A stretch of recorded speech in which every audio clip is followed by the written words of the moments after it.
either Dr. Reese or Dr. Seco, are you seeing um, other physicians be open to this, or are you seeing them, generally more comfortable with the way that they were trained in classic headache management?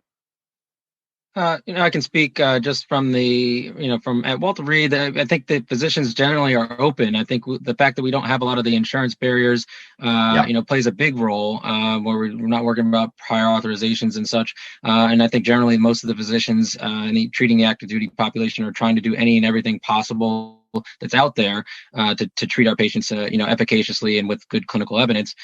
I would say that some of the barriers become and through access to these type of modalities are a little bit of red tape and getting it funded, whether or not the system is on a FSS schedule or do they have a DAPA agreement, and these are the kind of things that kind of can slow this process up and getting this to our veterans and our active duty population.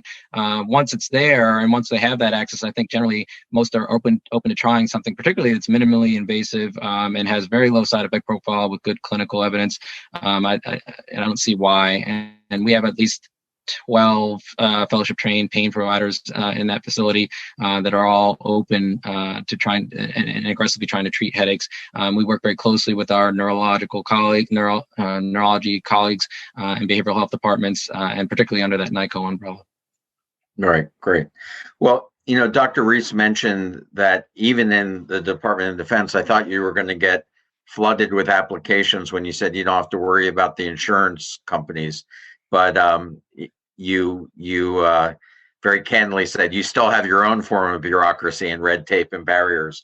Dr. Hoffman or Dr. Seco, what's your experience with barriers to getting patients in the VA the right treatments? Is it easy to get one of these gamma core devices and some of the more esoteric treatments that you want to get your patients, or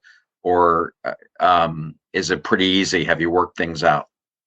Yeah. So a couple of things on that, Dr. Shokin. So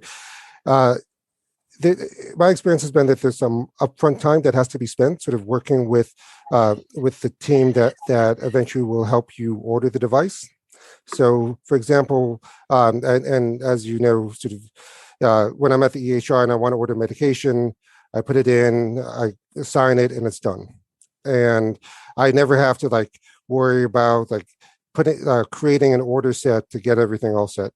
So when it comes to getting veterans neuromodulation, so I had to work with our local team in prosthetics, because in the VA, prosthetics is the group that oversees ordering and distribution of neuromodulatory devices. So how to work with them to come up with a system by saying, these are the patients that we've identified, this is how we order it. We had to develop sort of an order set to make sure that the right information was collected, so that when they get their order, when prosthetics gets their order, they could fax it appropriately, so that there's no delays in getting the therapy to the veteran. So yeah. It took a little bit upfront, and but I'm a big believer in you get the right team members together, and everybody wants to sort of be on the same page and get something done, then it gets done. And we've shared the text for that order set with countless veterans, countless other VA medical centers. So this way, so places don't have to go and recreate the wheel. Right. Okay, great. How about your experience, Dr. Hoffman? Any barriers still to tackle? No, not anymore. I agree with Dr. Seco. We did the same. We made good friends with prosthetics. we didn't Zoom them and we didn't phone them. We walked over to their department and we introduced ourselves and told them, listen, we really are very optimistic about this new device, and we're going to write the orders and they're going to send it out. It is prosthetic, so it's different to pharmacy, of course.